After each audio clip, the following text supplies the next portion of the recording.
Sometimes when you come out of the intro, sometimes it mutes my mic, sometimes it doesn't unmute it. But all the same, welcome, Reds family. We are here for another review before this big game coming up. We're going to talk some omissions from the rosters. We're obviously going to talk about the hot topic again.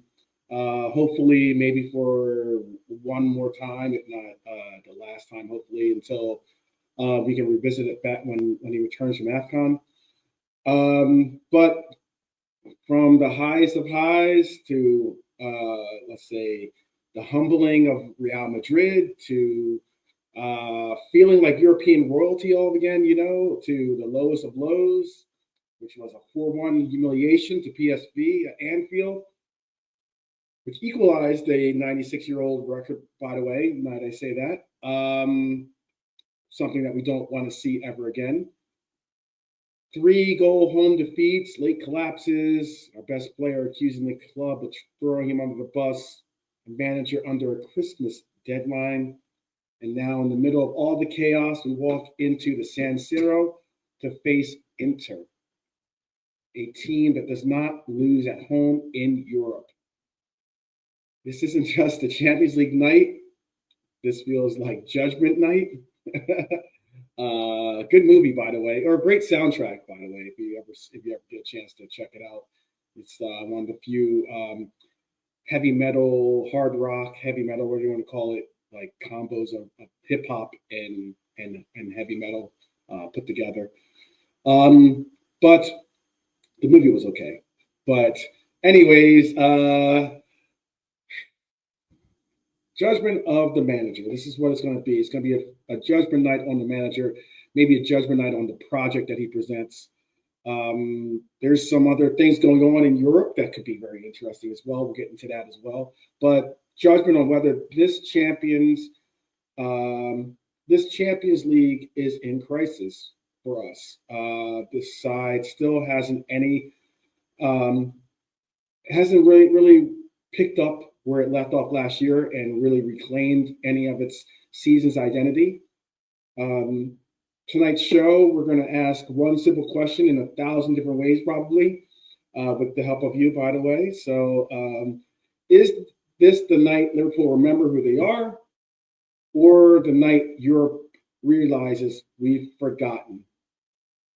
Let's get into this. Big up to Bonkers. He announced that we did get our, I'll bring this up here, put it on the screen here. We did get our FA Cup third round tie, and it's going to be against Barnsley. We'll see how this coach goes into preparing for that in the sense of what kind of lineup he brings, because it's really, really tough.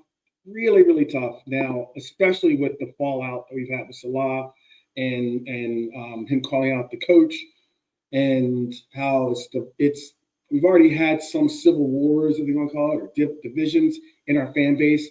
This is certainly doesn't help to brighten or bring us all together. But oh, by the way, big up. One of the Reds queens is in the house. Big up. Much respect always to Jean Grey. Big up. Much love.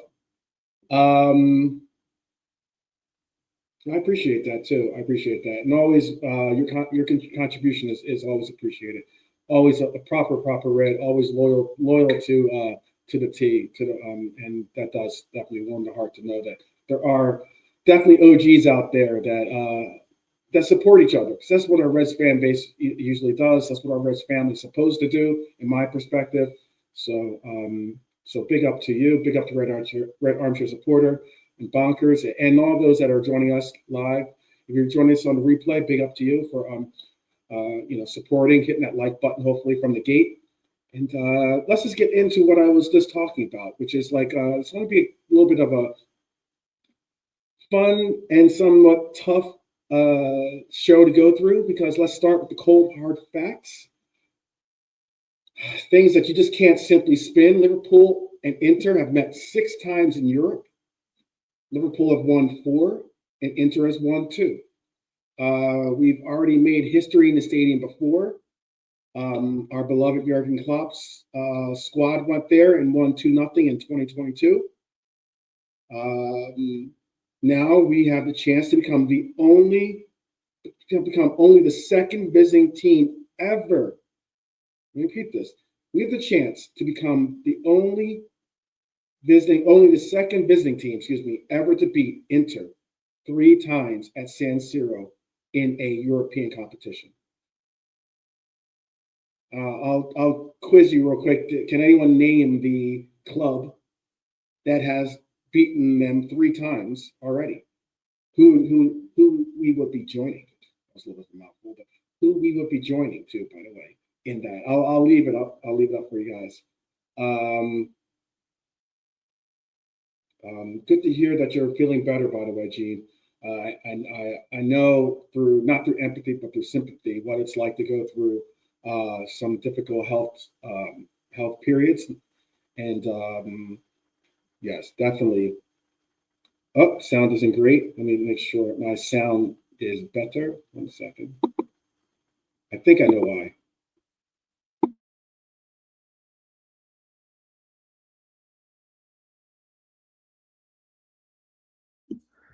Okay, sorry about that. Sorry about the sound not being great. Hopefully, you got to hear a little bit of what I said. Hopefully, Jean Grey got to hear some of the passing back the love that she showed to the channel.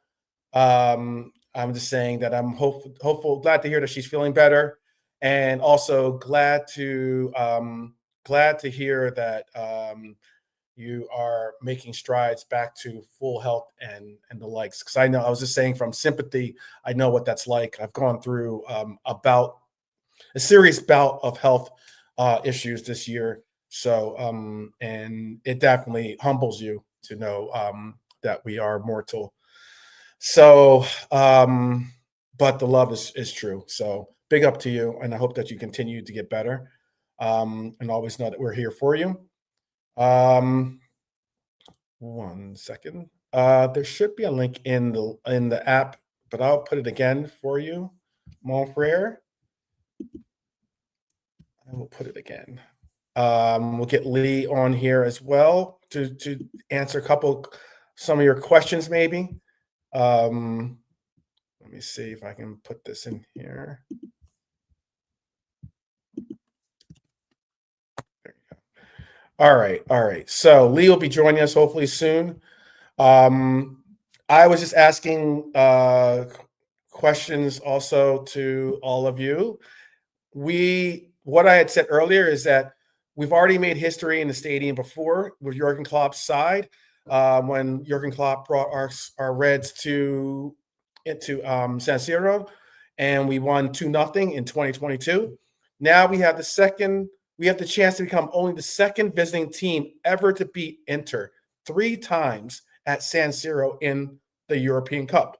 And I was asking if you did know who the only club that's beaten them 3 times was. If you did know, and I'll leave that as an open question to see if someone can get that trivia there for you. Philip is asking, I think that he's asking, I'll bring up this question before I get back into the heart of what we were talking about. Big Up 12, do you agree with Rooney that Salah has tarnished his Liverpool legacy?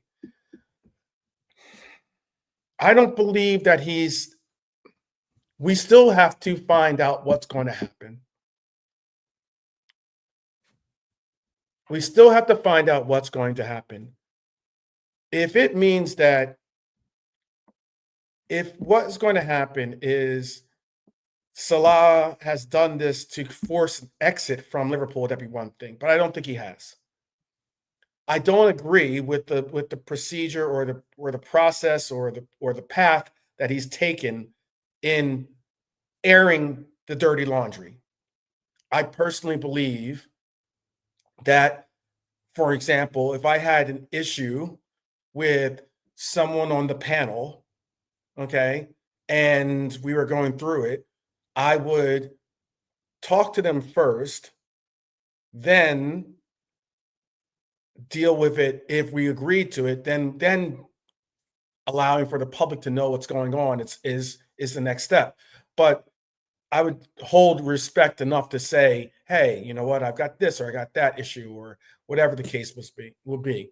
I don't think he did the right move. He's got enough. He talks about, the clout and the Liverpool legend that he is. And I honestly do believe that he could have knocked on the gaffer's door at any moment, no matter how frayed or poor the relationship is at the moment. He's talking about how they used to have a good relationship, now they don't. Someone has to step up and be the bigger man, I think, in conversations. And it's not easy. Pride, ego, those things are certainly characteristics that can sometimes be our downfalls.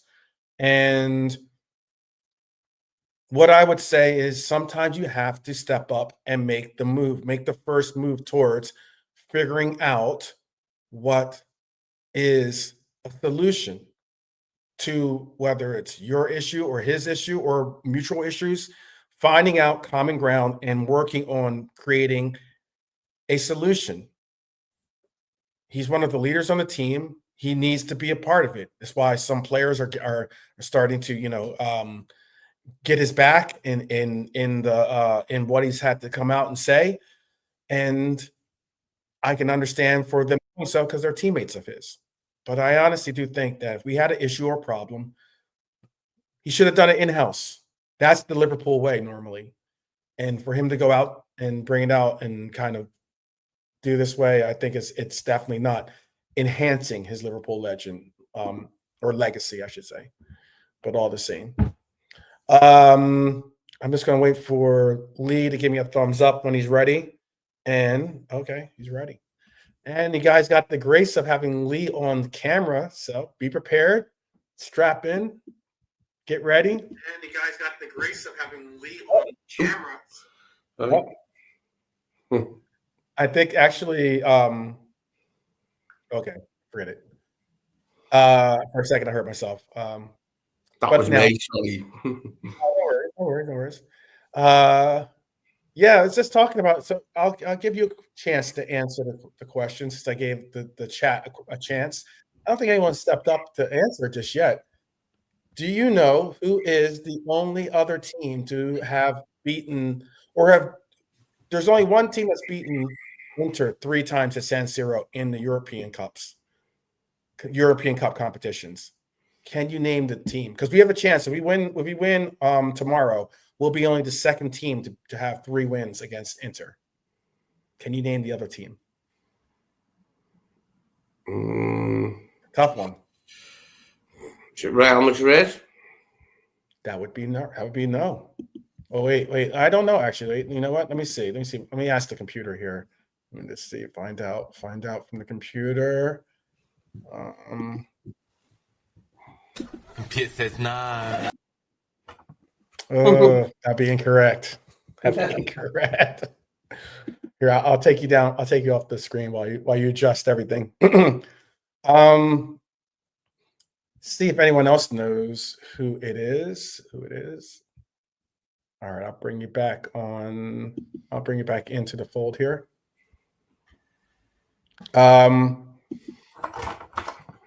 Red Armchair Supporter. Shout out to Red Armchair Supporter. He initially got it wrong, but he got it right on the second try. Bayern Munich. Bayern Munich's the answer to that question. Yeah. Mm-hmm. Well, we've also won 5 out of our last 6 away games against Italian clubs. We've won 7 of our last 9 away European fixtures overall. So on paper, you could probably say we travel well. We know how to handle Italy, you might also say. But we know that noise. That's only paper talk, basically. Because on the same piece of paper, down the table, reality slaps you in the face. And in the Champions League right now, Inter are 4th, 5 games, 4 wins, 1 loss, +9 goal differential, 12 points total. We, on the other hand, are 13th. 5 games, 3 wins, 2 losses, and a +2 goal differential, sitting on 9 points. Inter are up there with Bayern, Real, PSG. We're in the chasing pack. We're in that like 9 through I think 16, I want to say, that are trying to chase them down to get into that top 8. We've been unbeaten in 3 since that PSV disaster, but let's be honest about what that actually is. We had the PSV game at home was historically bad. We had a little bit of we had a sugar high, I guess you could call it, against West Ham. And then we had reality set in with like Sunderland and Leeds. It's troubling to see where we're at right now. It's really troubling, Lee. And I don't know about you, but where's your perspective? Where are your optimistic or pessimistic views of our chances going into this fixture? I think we've got a decent chance. I'm not scared of Inter. Just because we're playing badly doesn't mean we're going to play badly away in the Champions League. Yes, we had that rubbish performance against PSV as our last Champions League sample. And there was a dodgy defeat at Galatasaray, but we've also beat Atletico Madrid. We beat Real Madrid. So I'm not scared of Inter Milan, even though we're in the San Siro. And yes, we were cheated by Inter. Sadly, the referee's son had cancer and there was no NHS in Portugal, and Inter picked up the tab for his son's treatment, which was very expensive. So the ref fixed the game. He gave 2 goals from one goal from an indirect free kick taken directly. One was kicked out of the keeper's hands as he bounced it. It was a joke. Very sad for Shankly. Well, Inter have had their own setbacks. They've lost 2-1. They had a late defeat against Atletico Madrid. Before that, they were flawless in Europe, and since then they've gone on a tear domestically. They've got 3 straight wins in Serie A and Coppa Italia. They have an 11-1 aggregate. They're flying high. They had a 4-0. Their most recent game was against Como, and they beat them 4-0. Inter at home in Europe is unbeaten in 18 games at San Siro so far. They've won 10 of their last Champions League games in group stages, and their main man, Lautaro Martinez, scored in 5 straight Champions League home games, 12 goals in his last 12 in the competition. He doesn't just like Champions League. He owns those European nights, you could say. So the question isn't, can Liverpool win in Italy? We know that the badge can, right? But the question is, can this version of Liverpool go into a fortress where Inter have lost or haven't lost in Europe since 2022? We were one of the last sides to really beat them at their home. Especially since we're conceding late-minute equalizers and getting sometimes booed by our own fans. The form book says Inter. The history book says Liverpool. Sometimes somewhere between those 2 pages or 2 chapters, maybe we can find out what happens with this segment, or with the result. But I saw the team. I don't know if you saw the team sheet or the players that are going with the team. I could possibly even, let me see if I can add that to I'll add it to the list so you can see them just in case. Give me 1 second. Let me see if let me get this list up for you here. But why I'm asking that is because when I saw who was actually going on the road for us, I'm not gonna lie, I was pretty disappointed. I don't know. Did you see the list by any chance, Lee? No, not yet. No. Yes, no. All right, let me add this for those of you who haven't seen who is going on the trip, because Salah did train today He did go and train with the team. He was seen, chopping it up with his teammates and laughing and enjoying himself. But this is the list of players that are going on this trip for us here. Take a quick look at that, if you will, Lee, because if we're going to be talking about bodies that are going to be on the plane, or talk about lineups at least, we can talk about who actually is going to be on the pitch. And we already know the headline: no Salah. That's understandable considering his bust up and his comments that he just had. Considering he's been absent from the roster, or not absent, but absent from playing for our team the last 3 games. But he's not part of the traveling party. He's not on the bench, not in the squad. That's not just a tactical call. That's probably a political earthquake for some people. On top of that, no Cody Gakpo. No Lautaro Endo. And despite my thumbnail, no Federico Chiesa. He is apparently still out of the European squad after that controversial, I called it controversial, at least. I know a lot of us in the chat called it controversial too, because we don't understand why he wasn't a part of that list. But it's just the growing sentiment about the disdainment a lot of us are starting to muster with the man management and man selection. Now, apparently, as Norm is saying, he is ill and is unable to make the pitch or make the travels. But I still would like to see him get eventually get his name put onto the Champions League list as well, or onto the Champions League roster. His name should be in addition to the Champions League. Okay, I'm not going to say what his ailment was, but apparently from what Norm is saying, but here's what's being suggested. And this is what I've seen on some of the media and different websites and the likes. They're thinking that it's going to be Ali, Bradley, Gomez, Van Dijk, Robbo, Gravenberch, Jones, Dom, Wirtz, Ekitike, and Isak.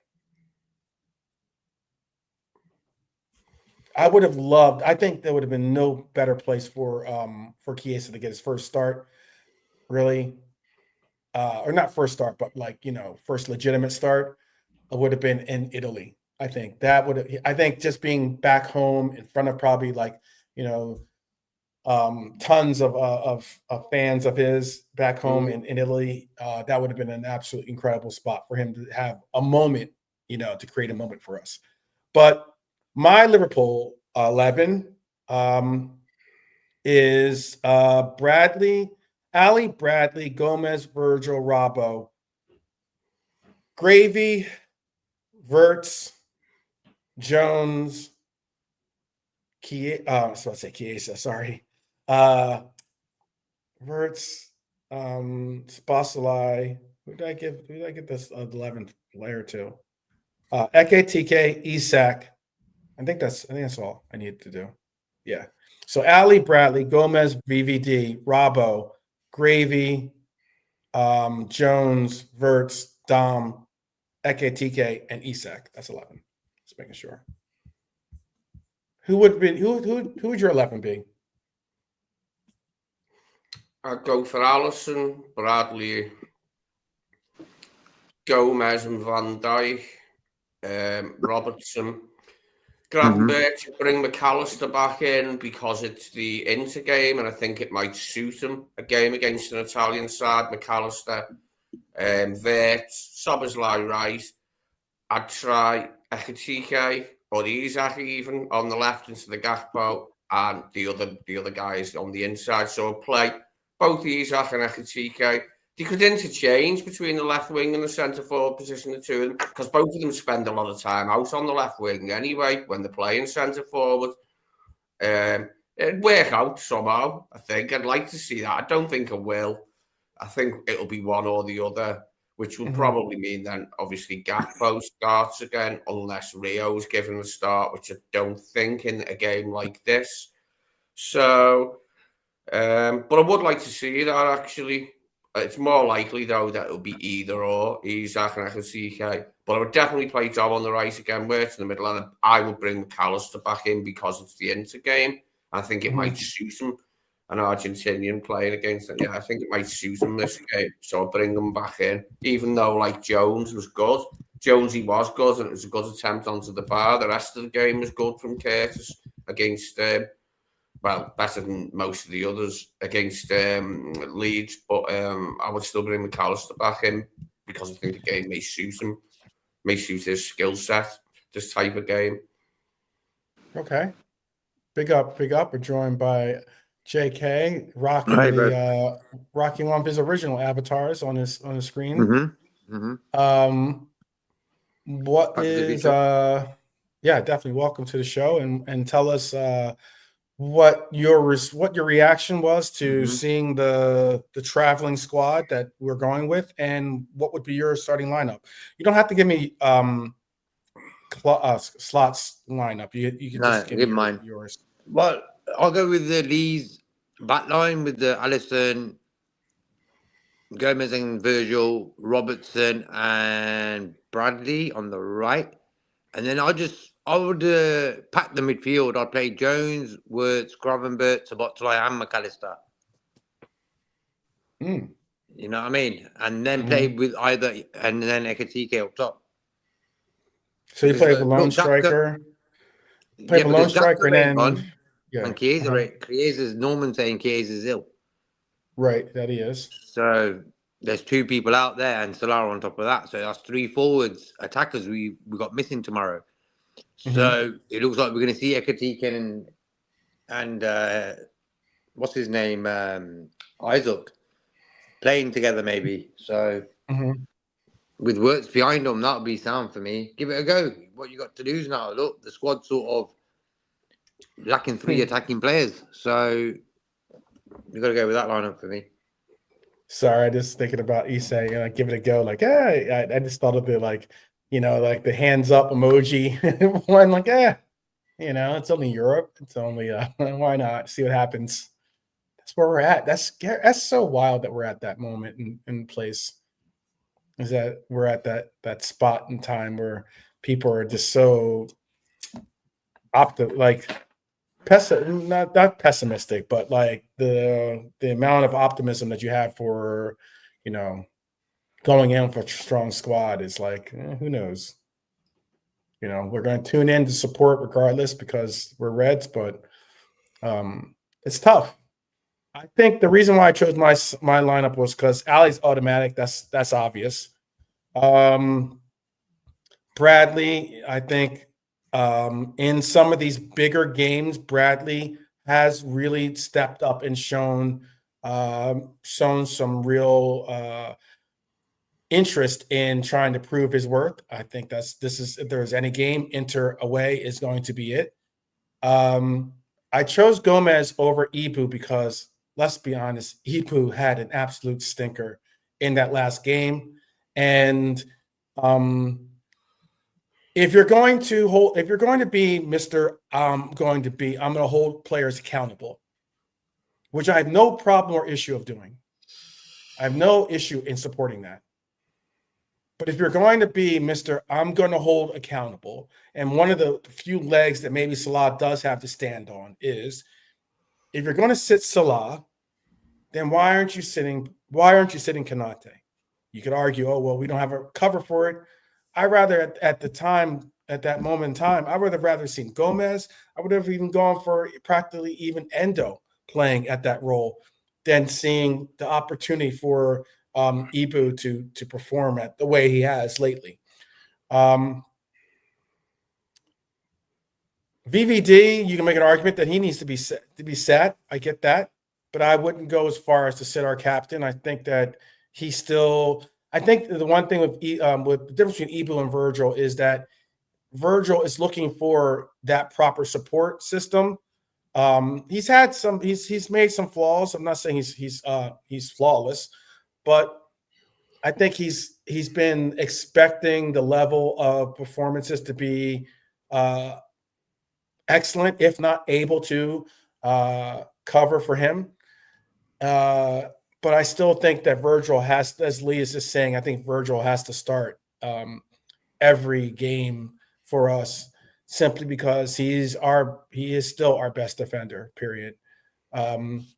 I go with Robbo because Kirkes hasn't started to show form lately, but I just believe that you need someone who understands the amount of gravity that comes with these emotional nights, these European nights, because the physicality and the emotion is going to be heavy on all of us, especially that back line.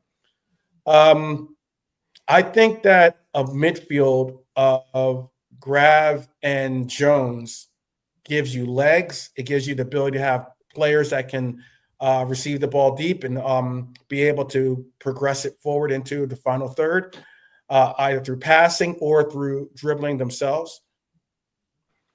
If you then go up and look at the front line that I'm looking at, because if I'm not going to get my 4-4-2 diamond, then at least give me a 4-2-2-2. And in that 4-2-2-2, make sure I didn't add an extra 2 in there. I would have Dominic on one side, and I'd have Verts on the left side. I'd have Dom on the right, Verts on the left, and then have them be able to gravitate towards the middle. And then I want to finally see what I truly want to, what I believe is something that I want to have happen, and that is have a 2 forward front line, have Ekitike and Isak both be up front, and you can't have any excuses now. We're possibly going to be able to see, especially in a European competition, an open format game, an open play game in the sense where you're going to be able to see players play, and we'll be possibly able to see this team with a future that doesn't necessarily have to involve wingers, outright wingers, in Salah and Cody not being available. I think it's going to be a very interesting night in Inter. What do you think? What do you think our chances are, JK?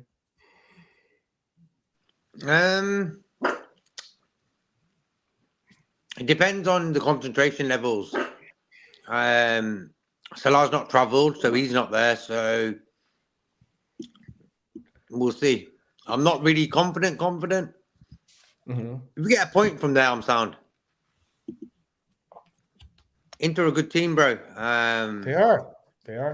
Good team defensively as well. But if you have a go at them, you know what I mean?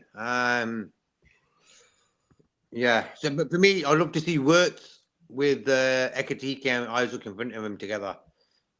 Okay. Wow. Let me do it like that too. This is the lineup I think that they'll go with, by the way, too. 5 in midfield, isn't it? Yeah. Yeah, trying to log who's a good little player. Yeah, they're going to they're going to definitely clog that midfield and try to not only control the midfield, but dictate the tempo and and everything that they do from that enter. Let me see. Bless up names in the chat. Hope you're cool, bro. I'm Red Armchair. Yeah, big up Nems. Bring up the high lower Red Armchair. Yep, Jimmy well. In the house. Long time. I know. Jimmy as well. Hello. Good to see you, man.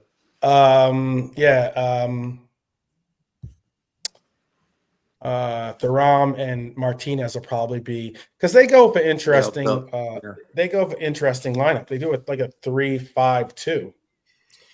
Yeah, I don't think you've got any necessarily large forwards, have they? So there's no reason really why Abu should play. Maybe we won't be as bombarded as much here really by them. So Gomez and Van Dijk could be a good thing. Do you know what I mean? I would definitely drop Abu. I think it's time to give Joe a chance at at centre back. I mean, he's going to have to play bloody right back again against Brighton because Bradley is suspended. But for now, I would definitely give him a game. I'm hoping Frimpong can finally make a appearance again. Get fit. Yeah. Yeah. He was supposed to. He was supposed to be. He was supposed to make a return after the they were saying he's going to make a return a week after Bradley made his return, and considering Bradley made his return last week, I was expecting it to be this week. So, but yeah, he said so here on the LFC website. It says Slot reported on December 2nd that he expects Frimpong to return to training next week. So that would be this week, Now, would I expect him to be fully healed to the point where he's going to do a full 90? Absolutely not. But could you give 60 minutes or something like that, or or at least show show some form of working your way back to being capable of giving us some minutes on the pitch? Yeah. Mm-hmm. Look, we've got a serious situation. Thomas Bosley is one yellow away from also having a 1-match suspension in the Premier League. So obviously that's not connected to this Champions League. If he got a yellow in the Champions League, it doesn't affect his play with the Prem. But yeah, it's a case where did Dom get a yellow against Leeds? Did he? Let's put him in this position now. Did Dom pick one up against Leeds? I'll check for you. I know Virgil did, didn't he? Virgil got one because of kicked the ball and hit the ref. Yeah. Yeah. I wish I would have seen it. I know. I was like, I would have been great. I would have loved to have seen that. Yeah, right on the head, mate. I'm all good, Nems. Thanks, bro. All good, man. Let's see. Did Dom get a yellow? I think Wirtz and Jones played pretty well in the Leeds game. Like, for me, give them to the ball. Then, like, for me, Curtis played pretty well. He kept hold of the ball and kept it flowing. He tried, So that was good to see in that game. But for me, bar defense, if that defense was solid, we would have won 3-0, bro. And it would have been a sound result. Same as the West Ham result. So, yeah. He did not. Leeds in that Leeds game. Bradley got a yellow, which is why he's suspended. But Thomas Bosley didn't. I think it was a good tackle. So he's already one he got for the yellow. It was a solid tackle, beautiful tackle, man. This is what I'm saying. You can't even tackle in games no more. No, the guy made such a meal of it, mate. It was a joke. The meal that the guy made of it, whoever he was. Yeah. You know how much minutes they wasted as well, Lee? Like, Leeds wasted a lot of time. That's why it was 9 minutes, because they just slowed the game down big time to sort of do what they do. I think if Konate stayed on his feet, we would have won that game. That's what happens to us, and that seems to be the problem. One bad thing happens and we crumble. So you've got to stop that bad thing happening, you know what I mean? Making mistakes so bad. Bad, man. Such a ridiculous thing to do, wasn't it? I don't know what was in his head. It was an easy, contained situation. There was hardly any danger. If Nonto got the ball in at all, it wasn't going to be a dangerous one, which I doubt he'd have got the ball in at all if Ibu hadn't even touched him. And the second goal, bro, they sliced it straight through the middle. There was no one going towards the guy. He could have made a 3-course meal. And then the third one, Ryan Jordan gave a little handball to the guy to set him up. So all 3 goals were all made by mistakes by us. Gomez gave the corner away, then Kirkers gave the corner away in that time period. So we give teams goals. It ain't like someone said today, I can't remember who said it. It was like, attacking wise, we all score goals. Okay, we got one against Sunderland, but general, we score goals. Our defense is letting us down this season, and Gravenberch is one reason for that. He's wandering everywhere, bro. I watched the game again. He's not staying there where you need him to be. And that's the problem, bro. He's getting involved in the attacking side of the game where really we don't really need him to do that. That seems to be the main problem for me. If Gravenberch just thought, you know what, I'm not going to cross the halfway line, we'll be looking more solid. I think he's just had a But bit he's already gotten the, you know, the permission, I guess you could call it, you know, or the encouragement to go and wander and go forward. There you go. And let's be honest, he has scored for us. So I mean, it's not like he hasn't scored goals for us has scored a goal for us going forward. Yeah, I think Wild West is saying about Curtis was a sit. It was Curtis. I think Curtis played pretty well. He was keeping it ticking, and he's pretty good under pressure now. I realised recently that he can keep hold of the ball longer than like back in the days. He'll get tackled or whatever. Now he seems to be more in control of the situation. So he needs to step up more. He has to really step up, Curtis Jones, now, because he's got a chance with all the signings we've had to still get a regular spot in this team, bro. And he should be thinking, you know what, I'm going to go for it. And that's the thing with Jones. Yeah, he had Curtis Jones. I thought was going to. I thought he was going to get that score for us early in that game against Leeds. He had an absolute cracker of a shot that hit the bar. I thought that was going in, but yeah, a little bit lower. Well, shoot, you know, like you got to shoot. And the goal, Bradley's cross, it came from a cross. I've been saying to people, when we cross the ball, we will score. And it was so good to see Bradley just do a square pass, bang, goal. You know, it was a bit messy, but all in all, a cross was made.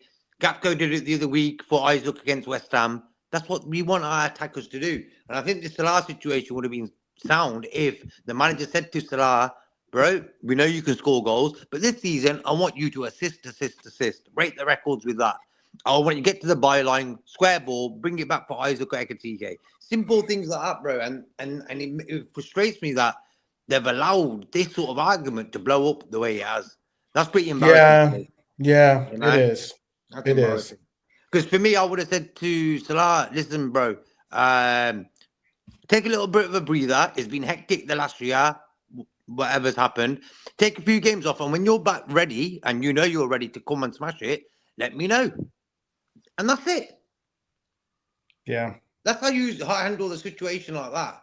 You know, tell the lad, listen, take a little breather. That's it. None of this, you're not part of my team. None of this, like the relationship's broken now. So this could have been settled with just a bit of common sense and a bit of love from Slot to Salah and saying, listen, it ain't clicking right now. Take a little breather. That's it. Simple tactics like that would have saved us embarrassing ourselves with this topic. You know, but the fans are loving it, bro. That's annoying, you know. Yeah. Red Armchair supporter saying he definitely would start Jones again tomorrow. Jones should be capitalizing on Mac being way off. I think he should be. I mean, this is his opportunity. Now's his time. His time to, if he wants to make a real shout for him to be a regular starter, it is right now. I think one of the unique things that you can get from Jones that you can't necessarily get from Mac is the ability to drop deep, be able to receive that ball from the keeper, like from our third, and then carry it forward. You know, I'm not saying Mac isn't like completely press resistant, but I mean, Mac doesn't have necessarily that passing range and ability. I would like to keep Mac in a more concerted area for him to not have to rely or be forced to rely on his pace, basically, is what I'm trying to say.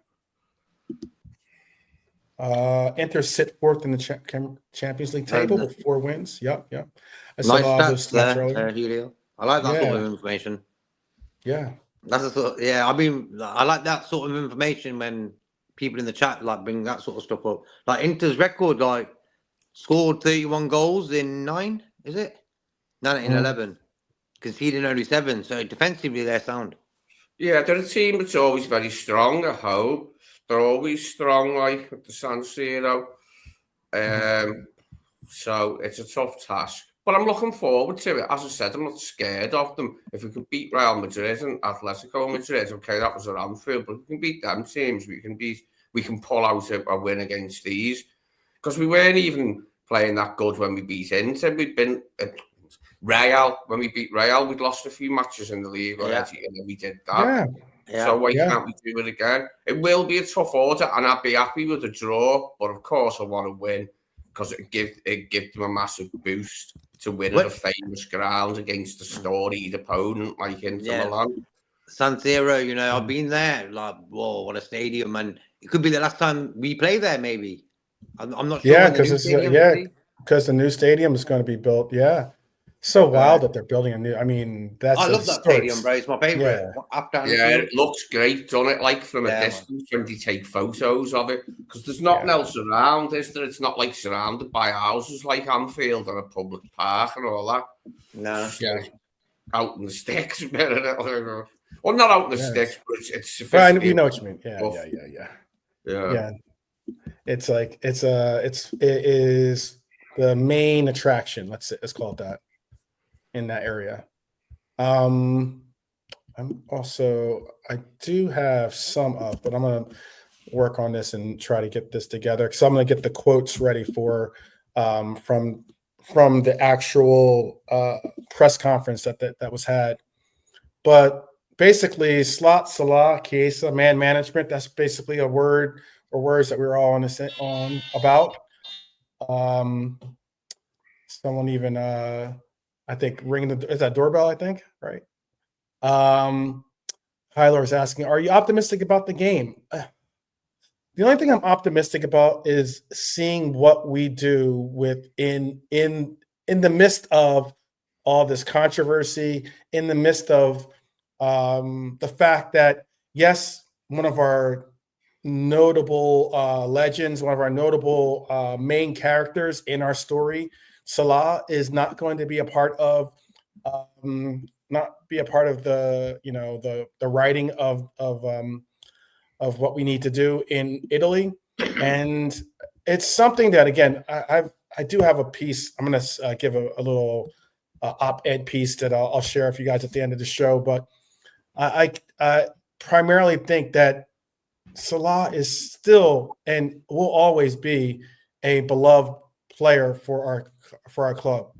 I don't necessarily agree with the approach that he's taken in getting being heard, but I also know that we need all hands on deck, as they say, right? So this is got to be a team effort. It's got to be something that the team puts together. And I will give you this: other than the Manchester City game, maybe, which is still a very difficult game to get through, but it's very similar in the sense of the surroundings aren't good to be in. We have stepped up in some very big games. I'm hoping that this Inter game can be one of those games that gets overlooked and we can possibly step up and get a decent result. Get a result to kind of like, calm the flames, basically, because we definitely have a house on fire kind of situation going on. Andy is saying he wants Ali, he wants Robbo, VVD, and Kanate, then Connor at right back, and then he wants at center mid. He wants Endo is not going to be available because Endo is injured as well, or at least not available. He's not part of the 19-man roster. But he wants Maka, he wants Verts, Cody, Hugo, and Dom on the right. We just very much. I don't mind. Tell me if you think different, guys. I was saying even before when we had when it was Klopp's team, I was very optimistic. I was looking forward to see Dominic be allowed to play on the right wing. During Klopp era, we only saw him play up front once in a League Cup game, and he played on the left side. But I think, and this is, again, we've spoken about how we appreciate, or maybe it overshadows his not being a a pursuer of defensive excellence on the right side. But if we have a player like Dominic Szoboszlai on the right wing, we could possibly try to impose that counter press again. Do you think I'm wrong in that sense, or what do you think? What do you think, Lee? No, I think it'd be good to get to play him there again, like in this game. But Szoboszlai you're talking about, sorry, wasn't it? Mm-hmm, mm-hmm. Yeah, I want to keep him where he is. Yeah, at the moment, like. So you want to keep him as a midfielder, or you want to try him as a replacement on that right wing side for Mo Salah? That's what I'm saying. Yeah, well, he is. He has been playing there in Mo's absence. These games that Mo hasn't been picked, and he's coming inside, like, isn't he, as well? You know what I mean? He's making an extra man in the middle sometimes, like, and I do like him there.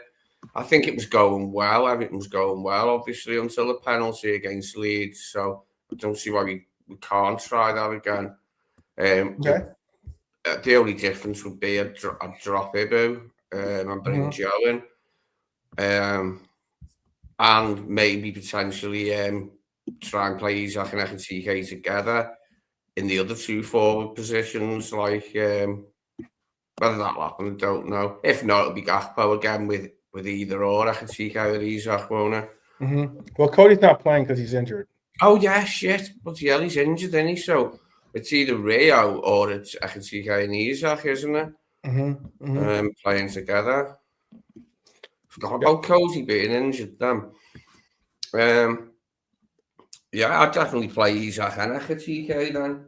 I'd probably put Hugo on the left and put Isak in the middle. Okay.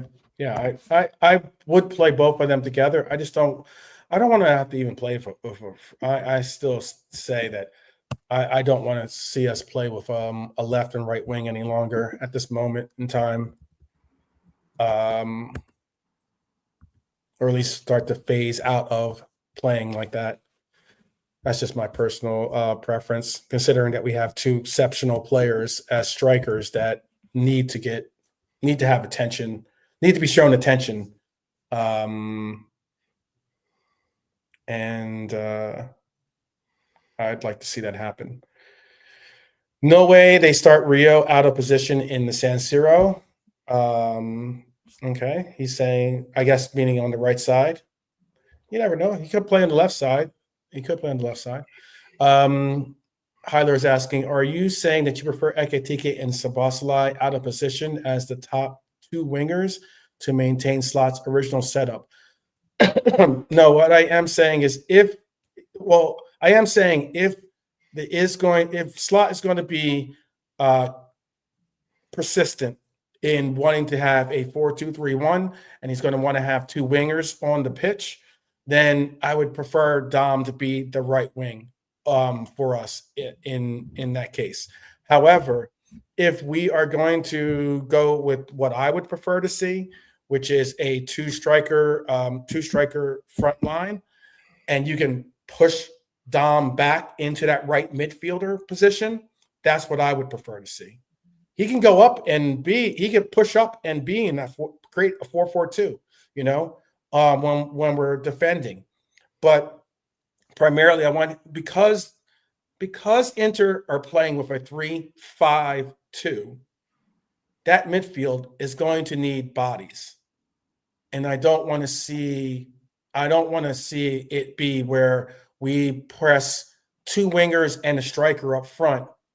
We're not going to counter press like we normally do, or if we don't press like we normally do, but also leaving that midfield to have to contend against their midfield is not going to be something I want to see happen. That's what I'm just prioritizing, at least in my analysis.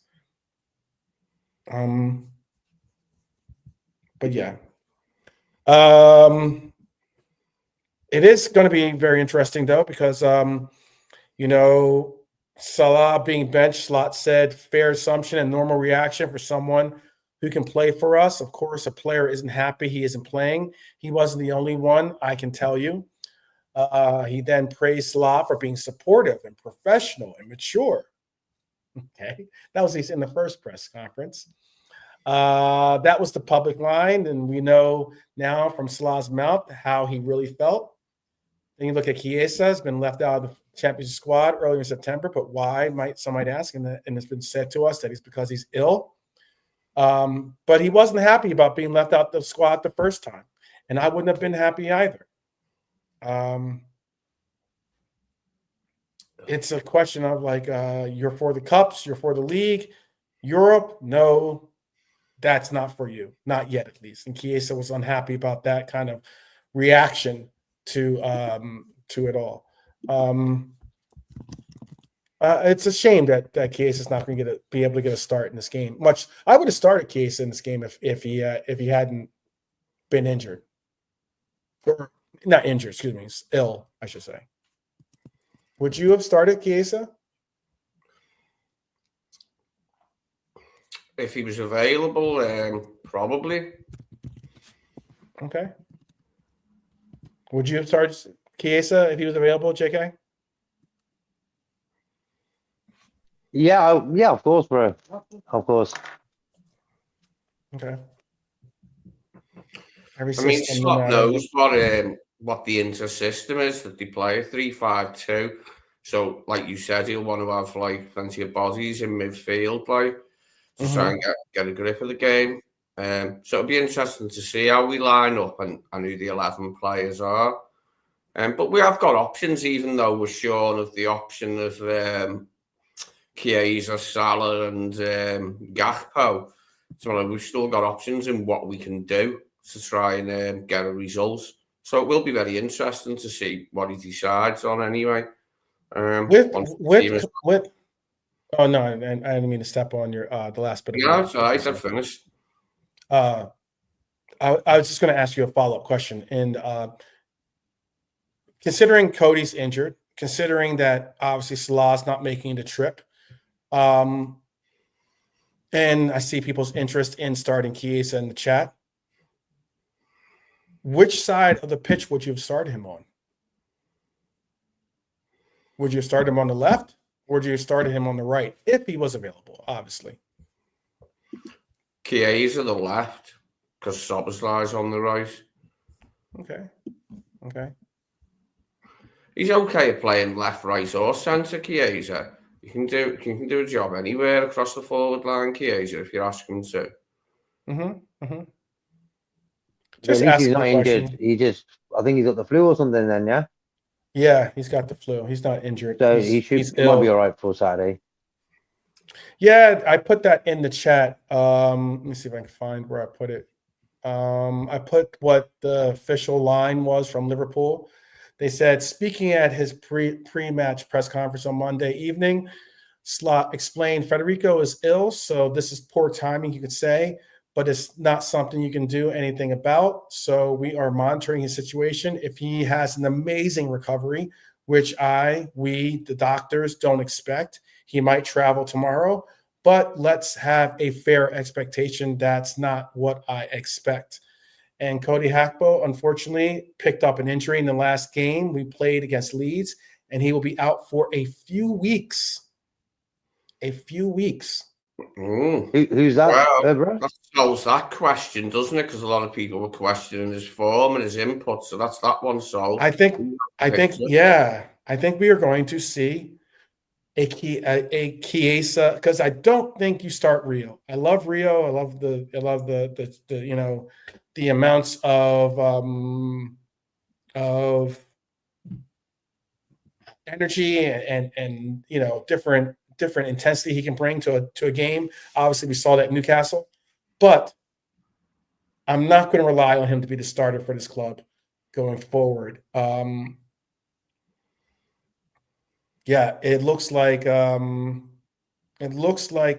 few weeks without Cody on the left is going to open up that spot for Chiesa. It has to, right? I would imagine so. I mean, he could also play Szoboszlai left and Chiesa right if he chose to. I've seen Szoboszlai play left before. He's another adaptable player. We know he can go all over the place. Like on the left-hand side is another place he can play in a midfield. So Be interesting. Yeah, I would prefer to play, just carry on what we're doing and just substitute Chiesa for Gakpo. With Gakpo's injury, I'd let Chiesa in for a bit, so see what you can do. Still got Rio as an option, like, you know, if Chiesa is tired after an hour, Rio on for the last half hour or so. Yeah, I wouldn't mind seeing that either. This could be an opportunity for Rio to get some, especially since because of the Salah situation, and because this is going to be his last Premier League game before he goes to AFCON. I didn't say last game ever. Don't want to get clipped up for that. But yeah, it will be very interesting to see. I think those that have been pretty much big supporters of Chiesa will finally get to see what Chiesa can bring. And I think, you know what? Chiesa is the type of player that will make the most of the situation. He'll make the most of the situation. So we could possibly see Chiesa starting as Brighton this weekend. Be very interesting. Hopefully he gets over his illness. Let's get into this. What Ali had to say. Did you guys see the press conference, by the way? I've seen Alisson's part, yeah. Okay. And it was. Originally, I was going to wake up and do the do the show with the press conference, but that could be boring sometimes because it's so many like dead spots of you waiting, of the person you're like the coach is answering questions and you're listening to it, but it can sometimes be too much dead air for us on the line. So I'm going to at least bring up what they had to say. And then you can kind of tell me your reaction to it. How about that? Does that sound fair? Mm-hmm. Okay, good. All right. So when Ali sat down, and immediately the tone shifted because Ali, I think, brings a calm presence. I think Ali is, as Lee Wiskett just said, I was just about to say, so some of the words right out of my mouth there. I think Ali is much. If Bobby could have spoke English better, I think we would have probably saw Bobby in front of the camera, in front answering questions a little bit more. But why I'm bringing up Bobby and why, excuse me, why I am bringing up Ali is because they bring a calm to the situation. Allison is a total team player. He has a very religious background that keeps him humble and keeps him very very centered and grounded, and it's enjoyable to hear him speak because he's not going to throw players under the bus. He's not going to throw the coach under the bus. He's going to be a professional about the way he goes about his answers and about representing the club at utmost. That's why I love it when Ali gets the opportunity to speak on behalf of our team. But this wasn't. This was going to obviously be hard-hitting questions that he was going to have to answer. And as a senior leader, he was going to have to answer them as best he can. So on Mo Salah, he gave love, respect, and maybe a little bit of a shock. He said, "This isn't a situation that makes us happy. We love Mo. He's a spectacular footballer and a wonderful human being. We were caught by surprise, but it's personal. So we leave it to him and the club." You could hear the heartbreak when he said that too, by the way. It wasn't anger. There was no real frustration. It was more than sadness, I think. Ali made it clear the players were blindsided by this, but the respect for Salah is still intact. They want the club and Mo to find a win-win out of this. Then he added the most telling line of the entire press conference, I think, and that is, it doesn't matter what we think. What matters, and this is why I love Ali, what matters is how we react. Who cares about those things and all the drama and all this other stuff? We got a match tomorrow. The dressing room, what the translation of that is the dressing room knows the situation is out of their hands. So go play football. That's as simple as that. Push away from it. You have there's no impact going to be from you saying this or that about whatever. Ali also answered about Salah being left out of the inter squad. He said, quote, him not being available is a consequence of what he did. That is very notable, by the way, but for him to say something like that. He's smart enough to know that. I love Ali's answers.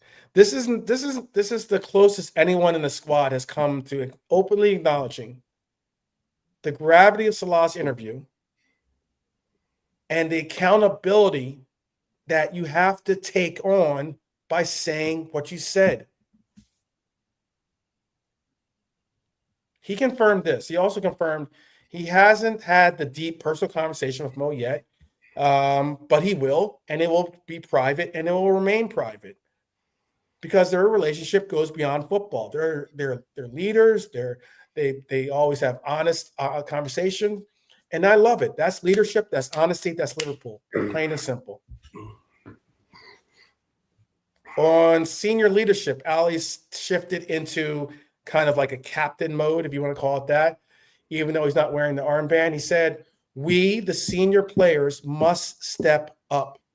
We have to pass on the Liverpool mentality. That quote is what I would love to hear more people recognize in our fan base as being something that is one of the 10 commandments, if you want to call it that, you know? They have to pass on this Liverpool mentality. He name-checked himself. He name-checked Virgil. He name-checked Robbo.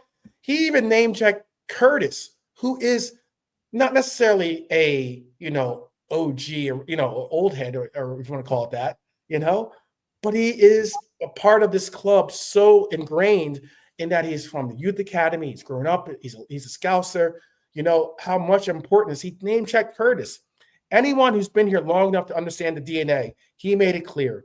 The group is trying to hold the dressing room together, even as the environment shakes beneath them. They have to get these new players, your Vertzes, your Isaks, your Ekitikes, all these different players, your Kirkesses. They have to recognize the mentality of knowing what it means to be a Liverpool player and how you conduct yourself. Even when the things aren't going well for you or aren't going in your favor, you have to hold the Liverpool line.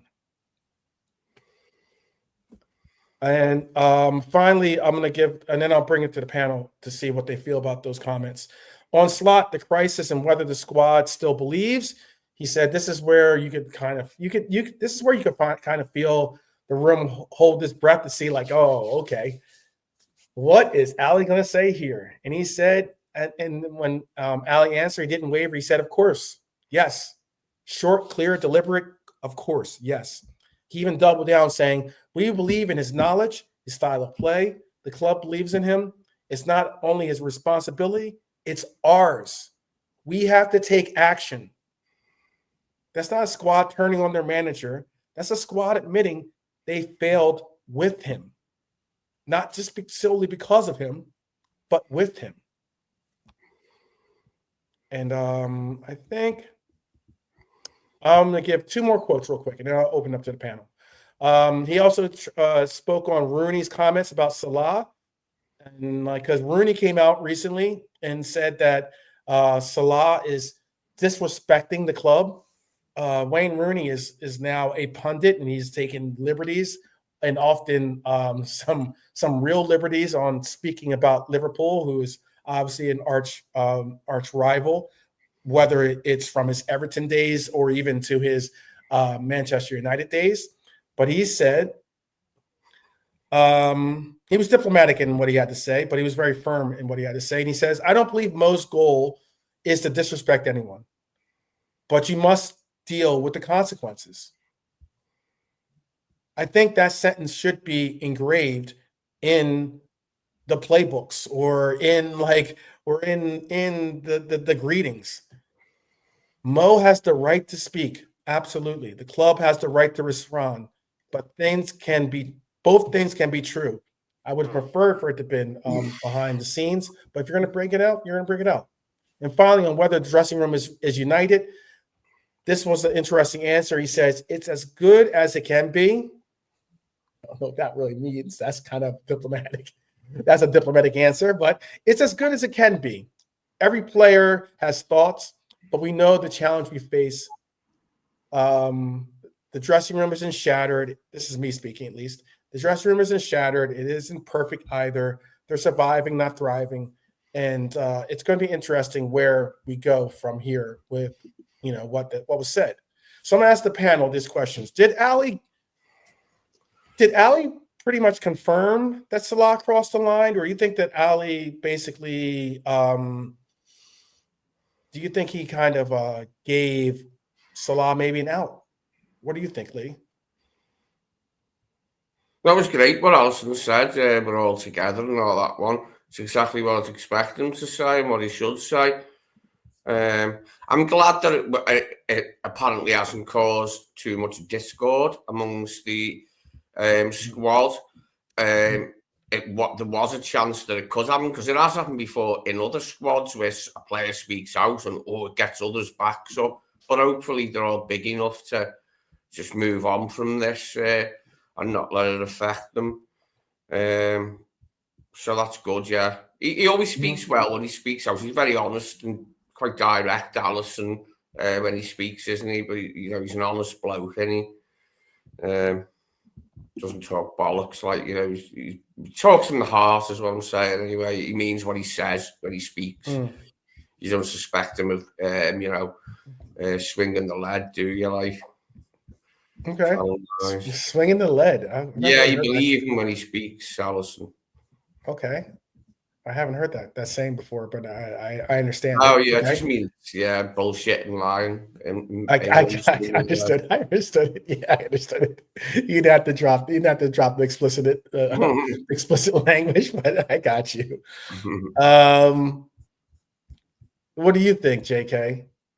Do you think that? I'll ask you. Well, JK doesn't want to answer that one, I guess. But when JK comes back, I'll ask him the question. But do you think that the squad is really behind Slot, or do you think that Ali's answer was simply to protect, the badge and everything? I think the squad's tough one. Yeah, the squad's probably behind Slot for now, because he's still manager, so they have to be.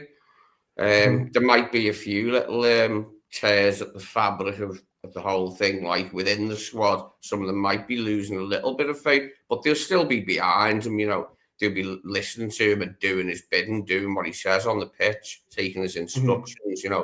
They've got to. He's the manager. So yeah, I believe that they're all still together in that sense. For now, at this point. Well, Ali said the dressing room was caught by surprise. I mean, would you feel disgruntled a little bit that, he kind of rather than talk to them first, he kind of went out and just kind of aired his feelings the way he did? Well, he used to say he hasn't already told the rest of the squad that first. Said, bloody hell, what's going on? Well, Ali said that. Ali said that the dressing room was caught by surprise. Right, yeah. Well, there you go then. Yeah, he mustn't have said anything. But yeah. Yeah, it surprised us as a fan base, I suppose, when we heard it, didn't we? The extent of it, the extent of what he said. But I don't think it caused too much fuss. Hopefully, we don't know yet. Actually, we can say hopefully it hasn't caused too many ructions, but this could be, an ongoing thing now over the next few months.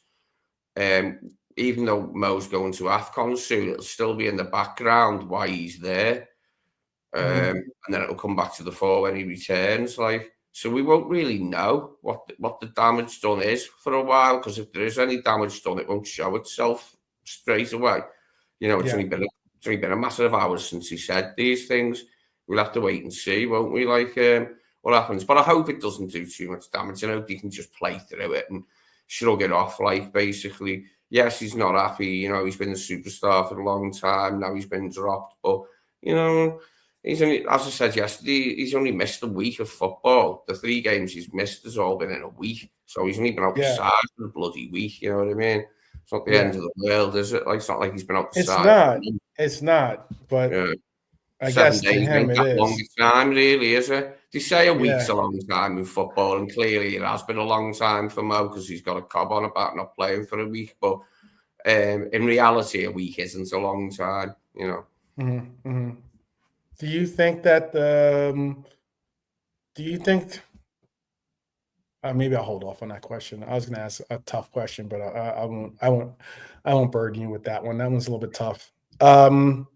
So the squad's behind Slot, as Ali's saying, and it's good to see Ali making appearances. Like I said, you know, we've seen Virgil make appearances, you know, time and time again. Some have. It's become to the point where, you know, he's taken a lot of flack for not being able to right the ship completely with his own brand of leadership. But do you think the senior leaders have failed us, or are they being forced to hold together a situation beyond their power? You know what I mean? Like, this is something they don't. The players don't choose the starting lineups. They don't choose who gets to play. You know, seeing a player get angry because he's not getting playing time, that's not on them. I mean, it would certainly help if they performed better. If we were winning, it wouldn't be even a problem. But we're not winning, so something has to be found. A solution has to be found, right? Is that too radical of a way of looking at it? No, that's, you know, the right way of looking at it. I've got enough faith in the senior players that we do have that we can work our way through this, but I just don't know how long it's going to take before we can shake off this sort of form where we're so fragile. It's going to take winning a couple of games in a row and then hopefully winning a third. What we need, do you know what I mean? We need to like have a good few wins in a row to get the shit out of our system and then hopefully get back to some sort of normality. Because obviously we can't go on like this. We're so brittle at the moment, the confidence. I mean, after that, you know, after the first goal went in, they got a second within, you know, what was it, like a minute and a half before they scored a second one? Leeds, before they equalised. There was no time at all. So we can't carry on being that brittle, and we've just got to not make huge mistakes, you know, like the penalty, you know, because there's just no need to fucking do it. Sorry for swearing. There was really no need to do that. We got to cut out them sorts of mistakes, like. Right.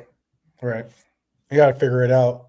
Yeah, so, and sometimes as well at the back, just clear it into the bloody stands rather than trying to fart about and keep it in play and keep possession, or whatever. Just boot it into the stand when you have the chance. You know what I mean? When you're defending, that is, you know, get the ball out of play and reposition. Then you know, get back into your positions. Then can't you? I get frustrated with us like that sometimes. Where someone should just put their bloody foot through the ball occasionally when we're defending and clear it up the other end of the pitch or into the stand. Well, I'll ask you this. Are you even interested in what Slot has to say? Because I have what Slot has to say. Are you interested? Hopefully. I'm going to tell you either way, but just asking if you are. Because Slot said on Salah's, he was asked, obviously, he knew he was going to be, he's probably well briefed by the PR company or PR department of Liverpool. But Slot on Salah's claims, he says he refused to enter the drama but he didn't deny the gravity of what happened. He said he has every right to feel what he feels, but if he has the right to share it with the media, we must react as a club. That's a kind of a cold answer, to be honest with you. It's professional, but it's very cold.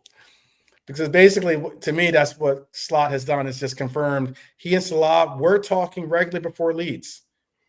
They did not have deep discussion after the interview, and that Salah was informed he was not traveling, and his reaction was short. This is a manager protecting authority without losing composure, obviously, but I guess the truth will maybe start to seep out from leaks in here and there, maybe. We know that Liverpool's not very much of that kind of a club, but when asked, was Slot the one Salah meant by thrown under the bus? Slot answered, quote, I can guess, but I don't think that's right at this moment.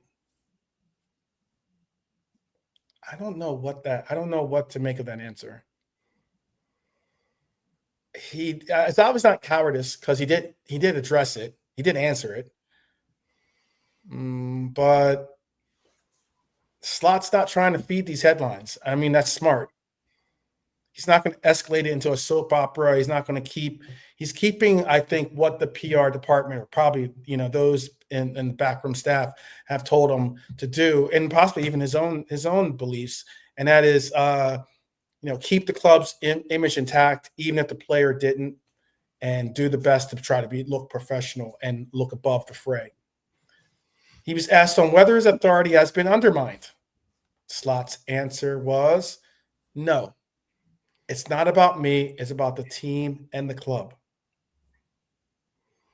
That's probably the best answer he's delivered in a while, because he doesn't want to make it about his ego. He wants to make it about, deflect towards focusing on the club and how we need to do.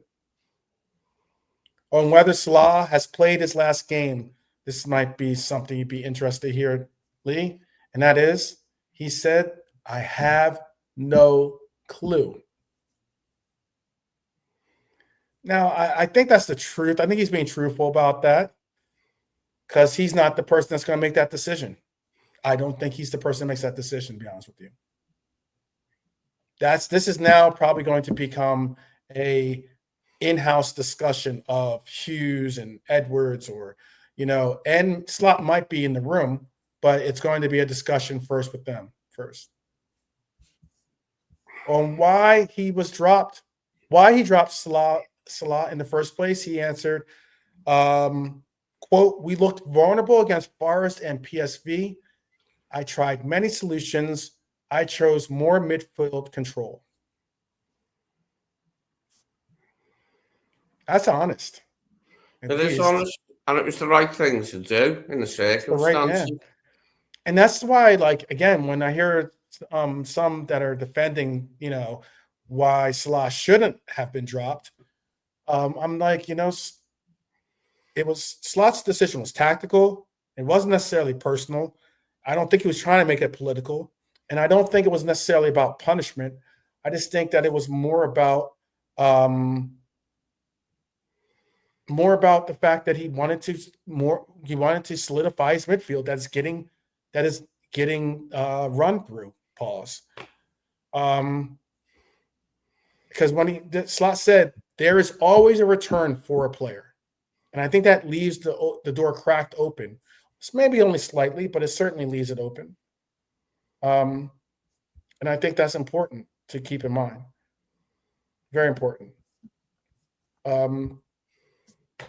have some questions for you. Questions the chat can answer as well. Slot said he doesn't feel his authority has been undermined. Do you believe him?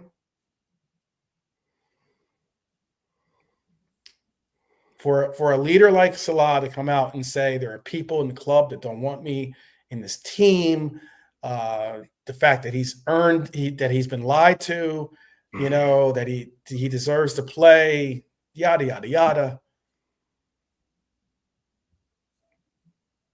Do you think that? Do you believe that he doesn't feel his authority has been undermined? Do you believe that? Slot doesn't feel it. Slot said he doesn't feel his authority has been undermined. I would probably agree with him, because I think he's probably quite a strong bloke like that. Do you know what I mean? He's no, I don't think it's undermined his authority.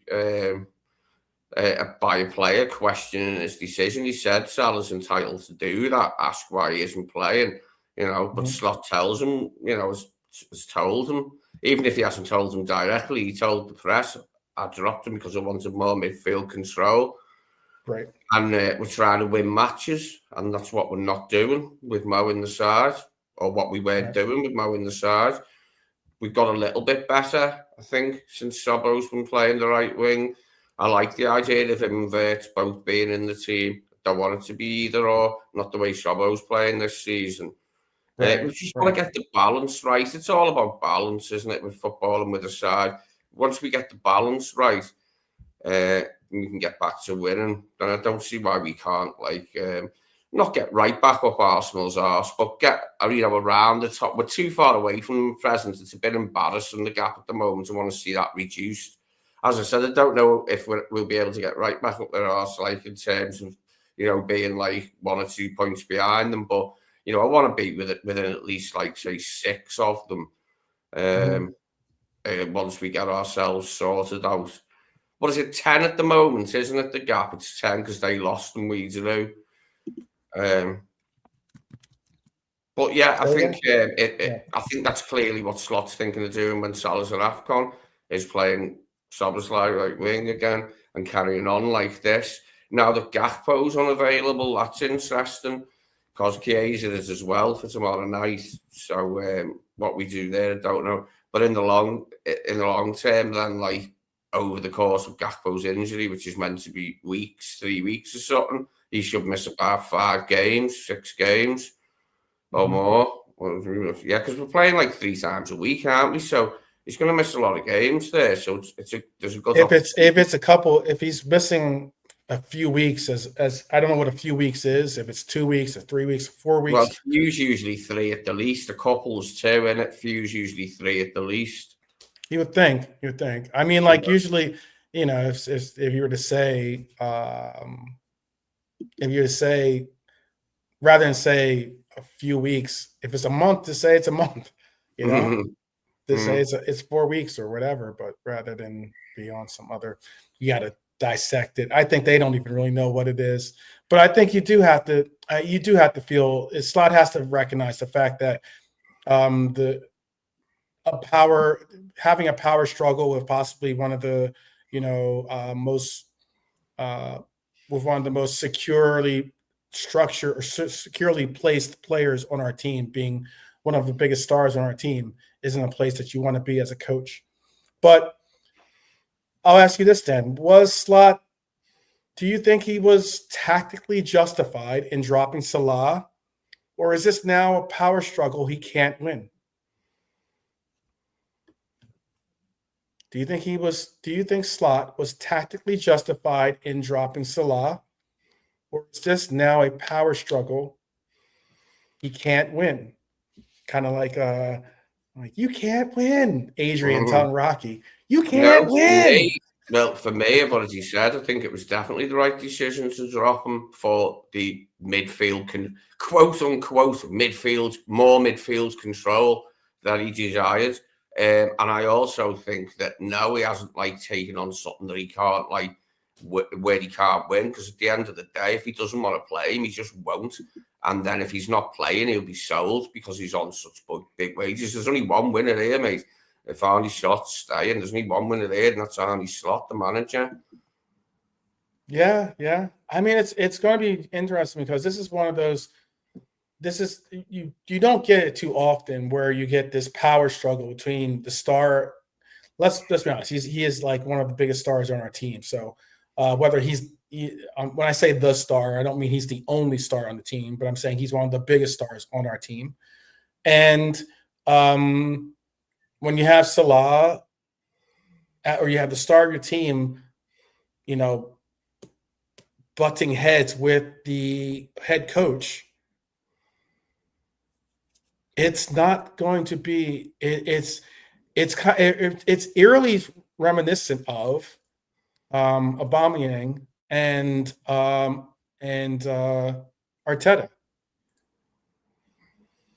and Aubameyang was on crazy wages. He was his form had dipped somewhat at the time. You could argue that Arteta possibly owed his job to Aubameyang because of the fact that Aubameyang won him that FA Cup. Pretty much put the team on his back almost and won that FA Cup for him, which is his sole, claim to fame currently. Because I mean, despite the fact that he's that Arsenal in first place, he hasn't won the league yet. So I'm not giving him that credit until it's in the bag. Well, everybody remembers how Aubameyang signed that ostentatious new deal. It was just like a massive new deal, like ridiculous amounts of money with Arsenal. Yeah. And then he never played well again for them. Yeah. It was weird, wasn't it? He was playing great for them. And then all of a sudden he signs this contract and the drop-off was like immediate. Mm-hmm. It was weird, wasn't it? Yeah.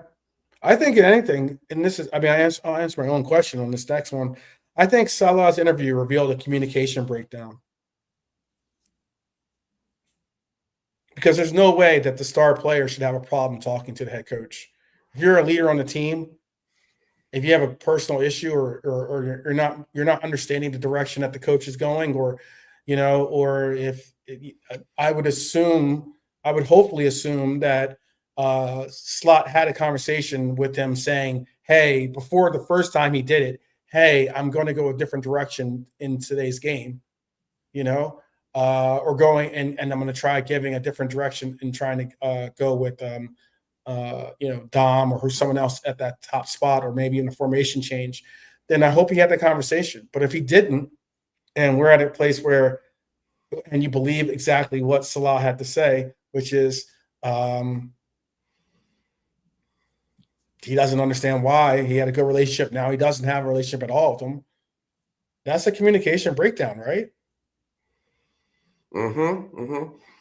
I think Slot might have been slightly irked that Salah said, I have no relationship with the manager, because he's been his manager for 18 months now. So I struggle to see how he has no relationship with him. What he's saying is, I have no relationship with him this week since he's dropped me. The relationship's changed this week and I don't like it. So now he's saying he doesn't have a relationship with him because he isn't playing. But he did have in the other 17 months and 3 weeks that he's been his manager. How old he would be, armchair Wolves are terrible at the moment, mate. If there's any team I would pay to play at the moment so we could have 3 points. Spot on analysis by Gene too. It's different. It's and what Songs 4K said. He says Slot claims he spoke with Salah twice before Leeds. So I don't know how Mo goes from there's no communications, we didn't communicate, or there's no conversations, and how he could go to feeling he's thrown under the bus. What did you talk about when Arne Slot brought up, conversation with you those 2 times? Was it like he didn't come up and just say, how are the kids and, wife and kids or something like that? I mean, I'm sure he possibly said that, but I'm saying that wasn't the entirety of the conversation. Now, that wasn't well worded to say, I have no relationship with the manager, because clearly that cannot be true. The guy's been manager for 18 months now. It's not like he's only been manager for 5 minutes. What he's saying is it's broken down a little bit, and I don't like the way he's communicated it to me. That's a different thing than not having a relationship at all, isn't it? Yeah. Those are facts, definitely. Red Armchair supporter, true. But then I ask you this question, it's a tough one. Does Salah still have a future at Liverpool after Alisson admitted, quote, this is a consequence of what he did? I don't think he has a future at Liverpool beyond this season. It remains to be seen whether he could leave in January. Doubt it, though. Doubt January. What would be your preference? To be honest, right now, cut the string, or right now, yeah. If we could get the money in January, I'd take it because we need players. We could spend that money. We've got forwards. We don't need to buy forwards right now to replace them in the season. We can replace them in the summer, but until then, we could cope. We've got enough forward players. What we could do is spend the money on a defensive midfielder and then spend money on a centre back as well in the January to revive our fortunes. I mean, it's a business football, isn't it? And he's a valuable player. So if we were to get a good offer and he's not happy and he won't entertain this business of sitting on the bench for games and games in a row, then there's no future here for him. Yeah, very true. As it may be, after 8 years of blissful marriage to the club and the fan base, all things come to an end. They do. Well, I'm gonna move on to, if we were to make a decision. I know that there have been talks about that the club is fully behind Arne Slot. For whatever that means. I don't know if that means there's more reassurance of a January deal being made or not. But big up Indian Scouser, by the way. My red in Thailand. Hopefully maybe we can link up Indian Scouser this summer, because I'm trying to, I'm possibly going to be making a trip to Thailand, actually. I have some friends that are making a trip to through Asia, and Thailand's one of the spots we're supposed to go to if I go with them, that is. So maybe we can link up. Hopefully we can work something out. But 12-1 tour, yeah, exactly. But yeah, the shadow of Klopp still is amongst us. Because this is presser. I saw these articles, and I was like, oh, I got to talk about this because Klopp is my guy. We've already heard the whispers that Slot has been given to Christmas. There have been some rumors. No formal contact with Klopp yet. I'm not saying that, by the way. But what I am saying is Madrid-based outlets have now linked, and you might want to hear this, Lee. There are some Madrid-based outlets now linking Klopp to Real Madrid if they decide to move on from Xabi Alonso. Interesting. That is interesting. Alonso has been told that, or at least this is what the report also said, something along the lines of, Alonso has been told that if he's to lose this next upcoming game, that he could end up getting sacked, because Real Madrid apparently see Klopp as one of the leading candidates. Zidane's name is there too, so it could be a reunion.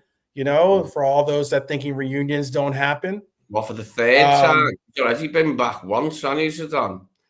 He's managed him twice already, hasn't he? This would be a third time. Yeah. There are meetings that have been scheduled, apparently, because big personalities like Vinny Jr. reportedly not in love with the current project. Klopp has already said, quote, "I will never coach another team in England. So if I ever coach in England again, it's Liverpool." That's why when someone says maybe he'll do the Real Madrid thing or not, who knows? He's now head of global soccer for Red Bull. He's been recharging, rethinking, rediscovering life outside the Anfield pressure cooker. The uncomfortable truth is, while we're arguing Salah versus Slot, while we're debating Christmas deadlines and maybe interim Steven Gerrard plans, the club legend who rebuilt us may be about to walk through someone else's door as their gaffer. And if Klopp does take another European giant, if he walks into Madrid or somewhere of that level, it will change the tone of this whole conversation. because then Liverpool aren't waiting for a reunion. We're just another club trying to move on while watching maybe the X thrive somewhere else. And that's what really would hurt the most about that. Like if it were to happen, because I've said it openly, I saw it on Twitter or X. There was a post, and I ended up responding to the post because they're talking about the fact that Alonso would be leaving or might possibly get the sack. And I said, Alonso was my first choice before there was ever a discussion of Slot as our coach. Okay. Alonso chose Real Madrid, which kind of hurt a little bit, but I understood he has ties to it, so it made sense as well. Right now, currently, Xabi Alonso is playing the formation I want to see. Wolves 1-1, by the way. Big up Wolves. Come on, hold out. Big up Trudon, by the way, for that update. But he's currently playing a 4-4-2, so I'm like, I'd be very, very cool upon. I don't want to see us go to a back three, by the way. We don't have the personnel to go to a back three at the moment. So, but if we were to keep a 4-4-2, I'd be so interested in seeing that properly administrated. But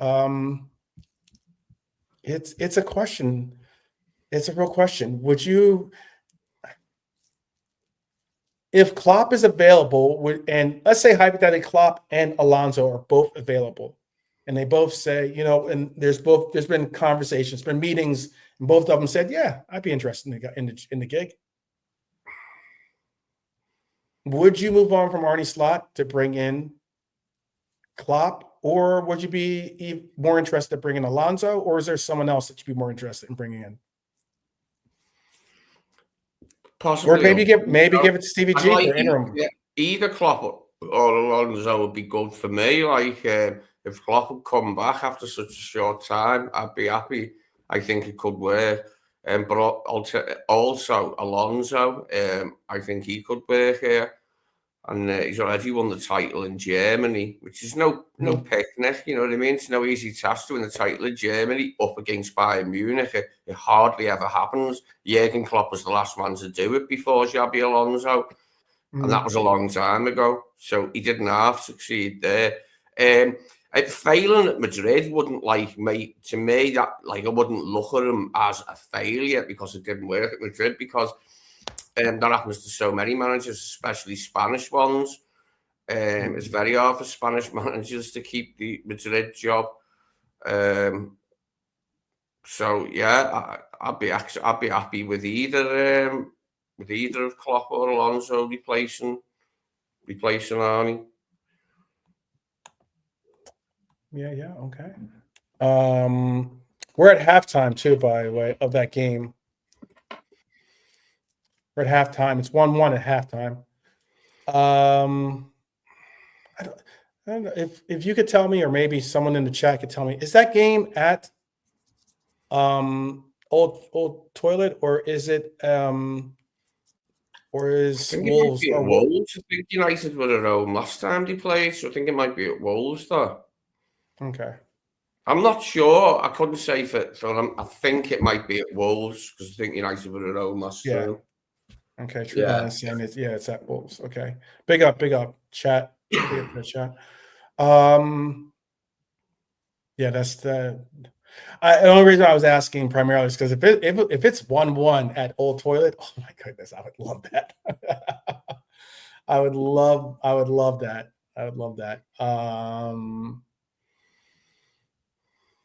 But yeah, currently 1-1 at halftime. They haven't come back out on the pitch just yet. Where are we at right now, Lee, in your mind? What is it, or before, and also, can you give us what your prediction is for this upcoming game tomorrow?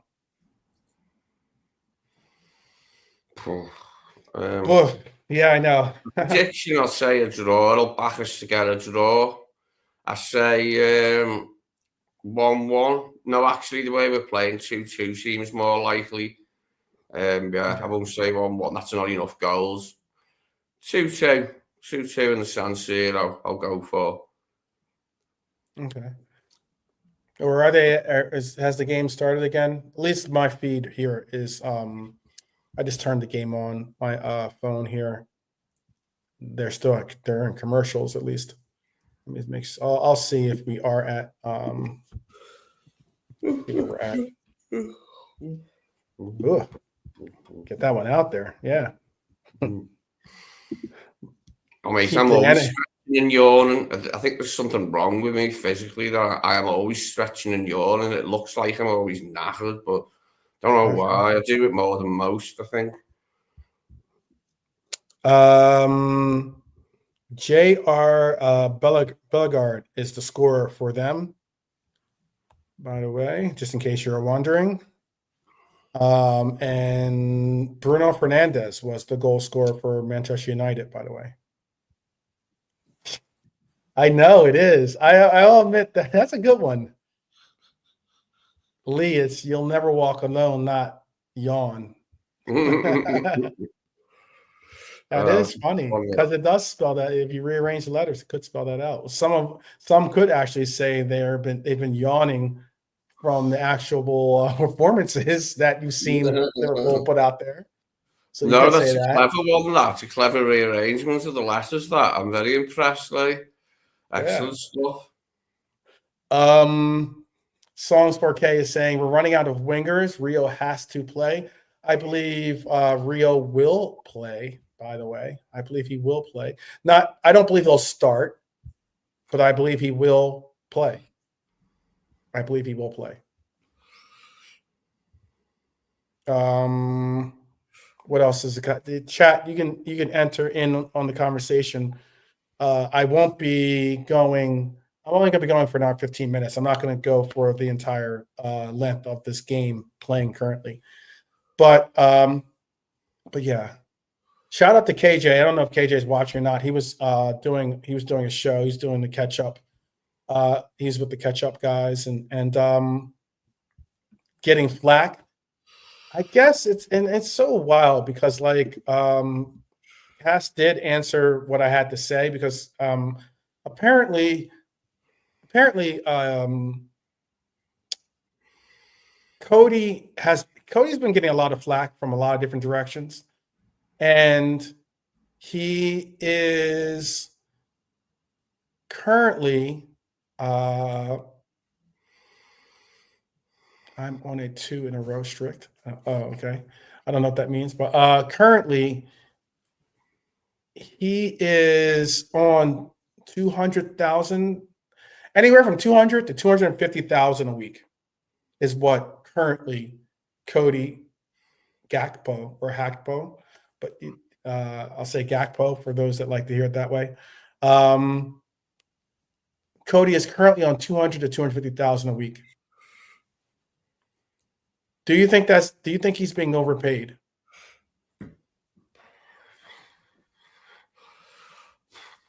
Right.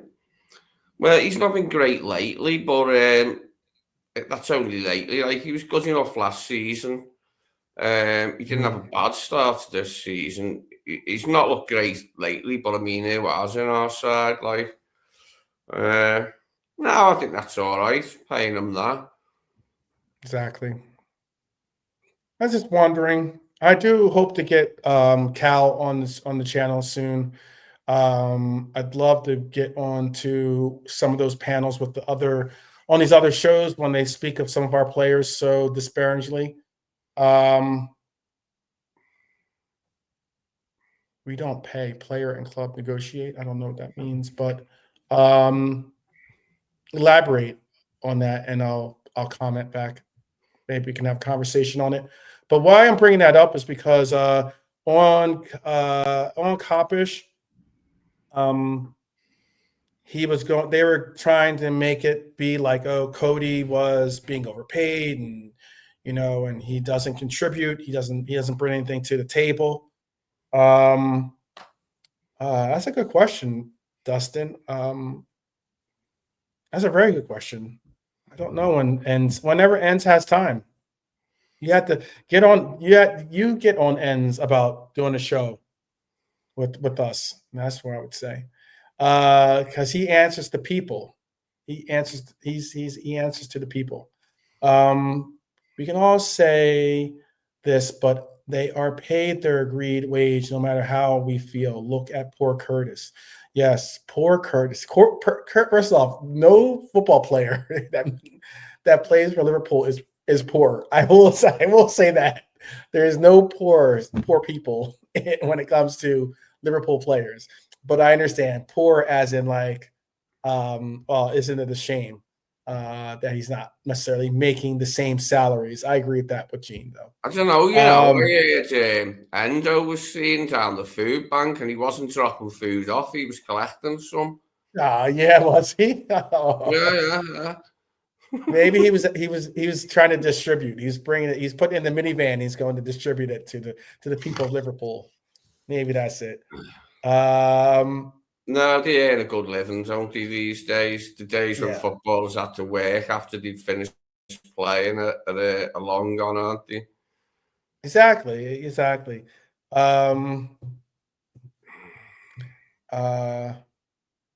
He is. Well, Cal's out of all those people, Cal's the one person that said that he will do the show. So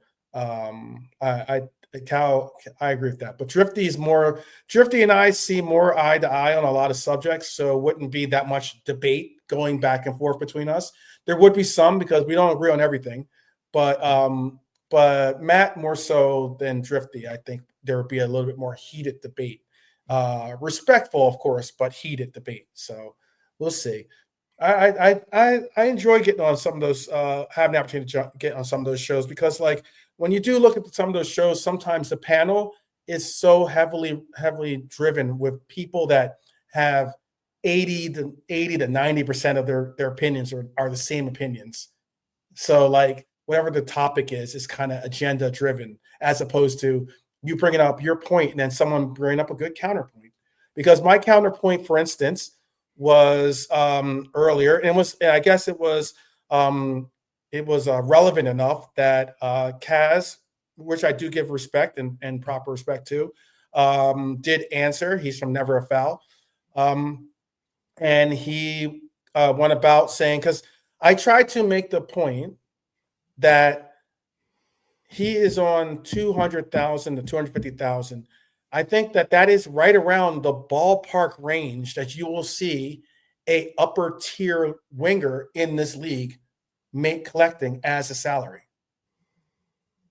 If you were to look at this is why I'm saying when we have these conversations, I know you might have your own personal opinion, like, oh, that's more money than you or I make, but the conversation has to be nuanced in the sense of this is what the market has. This is the level that the market has been set in what players are making these days. It's the reason why I don't think that Ibu necessarily should get the salary that he's reportedly asking for. But top center halves are making that kind of salary. So that's why he's demanding that kind of salary. Cody Gakpo had possibly one of his best years as a Liverpool player last year. He had incredible production, and that incredible production got rewarded with a new contract, and especially with a team like Bayern Munich breathing down our necks, highly interested in bringing Cody to Bayern. We made the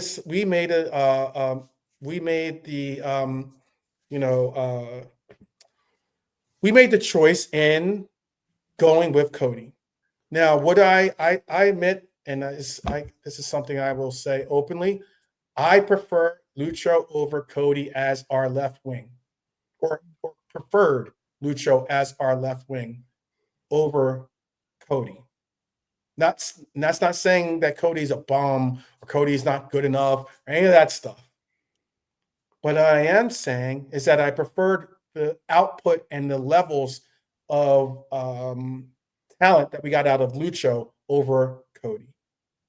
However, now that we do have Cody and we've basically made that choice to make him our number one left wing, I'm still going to be saying that I think that Cody is exceptional, and I think that he's good enough to play at a level that is arguably one of the top levels in this league. Now, currently, he's not on a great run right now. I'm definitely not saying that at all. But I do think that he has played. I do think that he is a good player. I do think he's a good player. And I think if 200,000 might sound, why, you know what, I tried, I don't know if KJ used the reinforcements. I was trying to send some reinforcement stats to him, but Kaz was trying to put down Cody, and I was like, it was very interesting. Kaz, before Gakpo became a Liverpool player, Kaz was all about Cody Gakpo, because Cody Gakpo was possibly going to become a Manchester United player.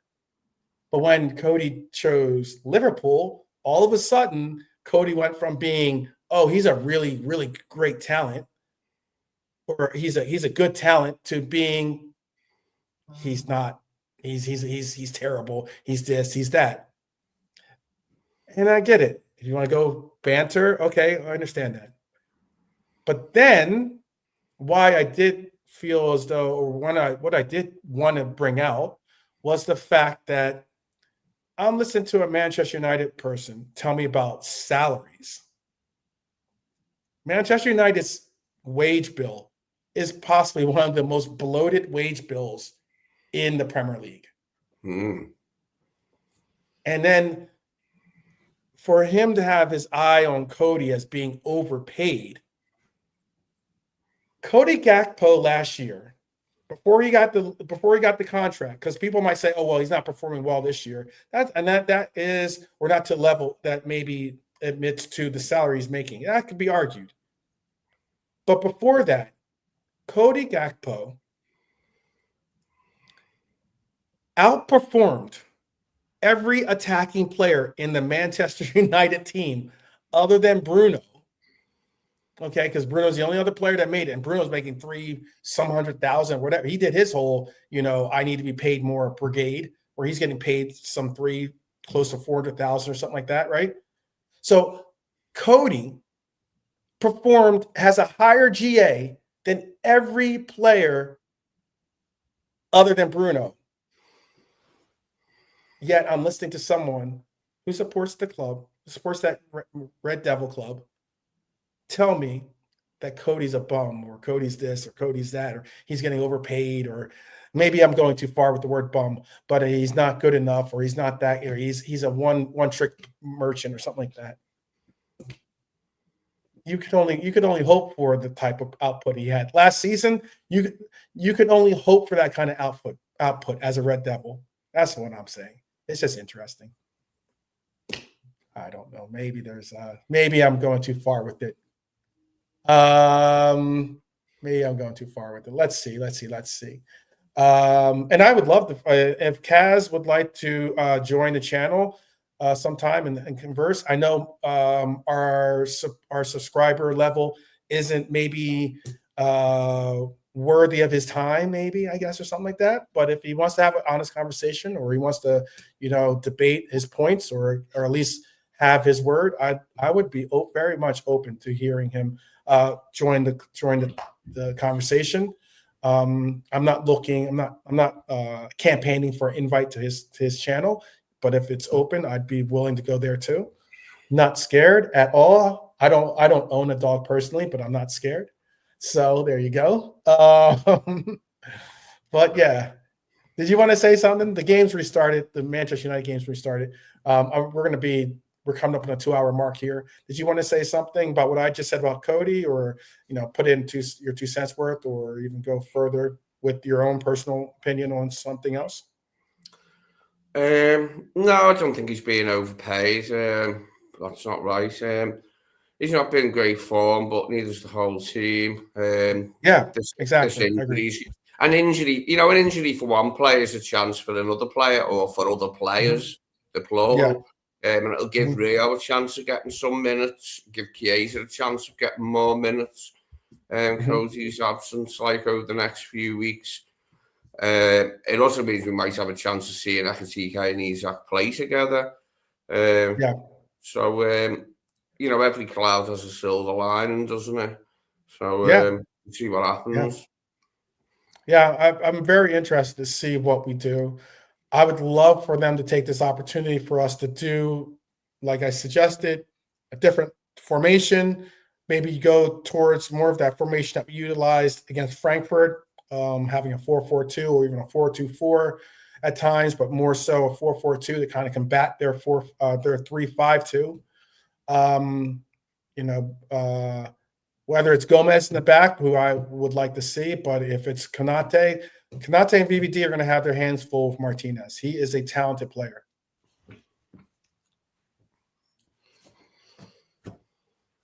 Very talented player. Oh, Manchester United almost scored there. But yeah, let's sum up where we are as we walk into San Siro. We are a club that has beaten Inter in their own house before. We're a club that can become only the second side ever to win 3 times away to enter in this competition. We're a club that has historically dominated Italian sides on their own soil. We are also a team that lost 4-1 to PSV at Anfield. We're also a team that blew a 2-0 lead against 2-0 lead and then 3-2 lead to draw with Leeds just recently.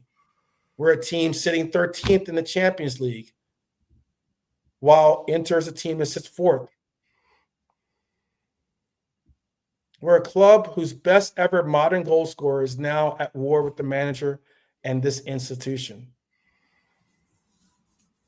And in the middle of all that contradiction, we will have 11 Reds walk out into one of the most iconic stadiums in world football, possibly for the last time, and try to remind us that this badge still means something on nights like this. So I'm going to leave you with 3 questions, my Reds. I'm going to say, please, you can answer them in the comments and the likes, or maybe even quickly I see them even if the show's over, so you can leave them in the chat if you don't want to leave them comments, but I prefer the comments because it helps the algorithm. What result, what performance, what kind of football in the San Siro would make you believe again in this team? Even just a little bit. What kind of football are you looking for to believe in this team again? If we lose, and I'm saying, go ahead. I want to see a compact, controlled display. I'm not necessarily looking for us to create chance after chance. I want us to obviously carry danger with our play, but I want us to be compact and controlled in Milan and, hold them at bay. Yeah, I don't want them to be all over us. So I want a compact, controlled display and hopefully one that can deliver a result. Okay. I see some of the things, winning football, no concession of easy goals from set pieces. Agreed. I don't want to see us. I would like to not see us concede early. I think that is one of the most primary things I don't want to see us do. Is we cannot concede early, and them being at home is what you can expect. If we lose, that's if, and lose badly, is that the night you say the project is done, or do you still back the manager to ride this out? And most importantly, who do you believe Liverpool are in Europe now? Do you, like myself, think we're a team that can go on to win this tournament under the likes of a Wirtz-led offense? Are we the team that fears Inter or doesn't think that we have the confidence to go on and lift that trophy? Or are we the team that makes Inter fear us? Oh, by the way, it is now 2-1. To United. Yeah. Knew it. Bloody knew it. Wolves are terrible at the moment. I wish we could play Wolves really quickly. There's a win for you. The Wolves are horrible, by the way. Mate, I didn't think they'd be this bad this season, Wolves, but they are. They look vulnerable, shall we say, at this stage of the season to relegation. I've enjoyed Wolves being back in the Premier League because they had good players. They brought good players in. We've seen loads of good Portuguese players there, and players from all over the place at Wolves. But I don't know. Wait, I don't know if that goal is going to count. Oh, come on! Please take it off them. Because Ramo was offsides. He wasn't the one that got the ball passed to him, but he was way offsides.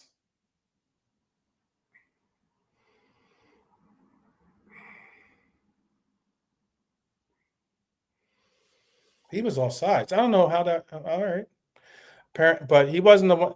He wasn't the one to play. He was offsides, and then he got played on. I guess we'll have to see how that works because he was offsides, and the person that got the ball played to him was apparently onside, but he was offside. And then when he was offsides, he continued to go with the play. So I don't know. We'll see. Look, drop your thoughts in the comments, people. Please do. I really do appreciate the love. Some kind of tactical structure is surely a must. Let's get a point, a decent performance given the issues both on and off the pitch. Some of the more senior players have to step up tomorrow. Absolutely agree with that one.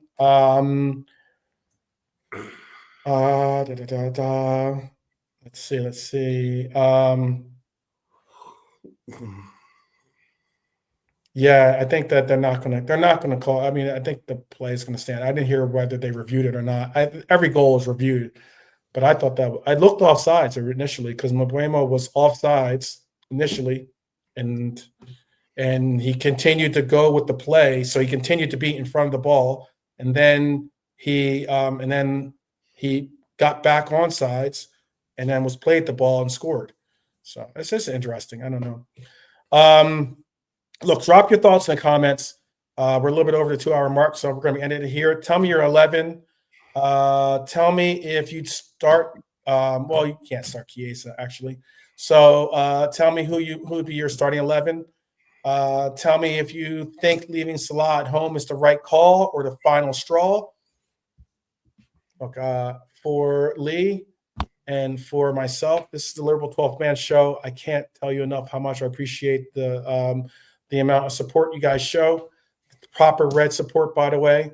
And for those that are company here, those that are just joining us as neutrals or rivals, we appreciate you being respectful and being adding to the discourse.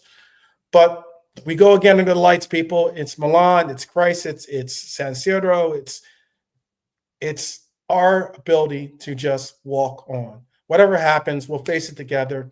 You'll never walk alone, people. Lee, you want to say goodbye? Yes, bye, everyone. Cheers, see you again. All right. And with that, we will say peace and salutations, and we will see you tomorrow. Take care, guys. We'll have a Reds roll call for tomorrow, too, by the way. So definitely check in, and we'll see you tomorrow. Take care.